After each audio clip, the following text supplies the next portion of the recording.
শনিবার রাত ৩টার দিকে কুমিল্লার সদর দক্ষিণ উপজেলার পদুয়ার বাজার এলাকার রেল ক্রসিংয়ে মেইল ট্রেন ধাক্কা দেয় যাত্রীবাহী বাসকে।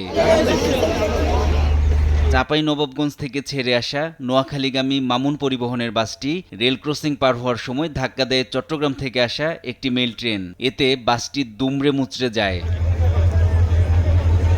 এক পর্যায়ে ট্রেনের যাত্রী এবং স্থানীয়রা হতাহতদের উদ্ধার শুরু করেন। ঘটনাস্থলেই মারা যান কমপক্ষে ৯ জন।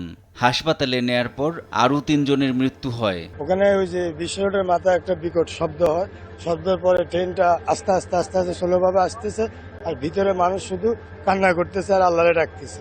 যখন গাড়িটা ব্রেক দিলে আমরা এখানে আসলাম। এখান থেকে প্রায় মনে হয় আপনার 30 জনের মতো আমরা এখানে বাইর করছি। আমি 5 সদস্য বিশিষ্ট কমিটি এটি গঠন করে দিয়েছি, সেটি এটা তদন্ত কমিটি গঠন করবে।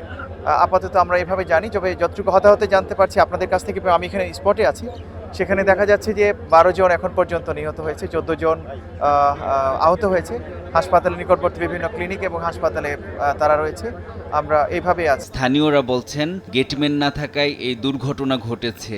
ঘটনার পর দীর্ঘ সময় পার হলেও উদ্ধার অভিযান শুরু না হওয়ায় ক্ষোভ জানান তারা। গেট হলে কারণে তো গাড়িটা অ্যাক্সিডেন্ট হলে তো আমার গেটটা ফালাইলে আর বাসটা আইলক না, ট্রেনও আর এটা মারলক। স্থানীয়দের সহায়তায় হতাহতদের উদ্ধার করে কুমিল্লা মেডিকেল কলেজ হাসপাতালে নেয় ফায়ার সার্ভিস ও পুলিশ। ঘটনার পর থেকে ঢাকার সঙ্গে চট্টগ্রামের রেল যোগাযোগ বন্ধ রয়েছে।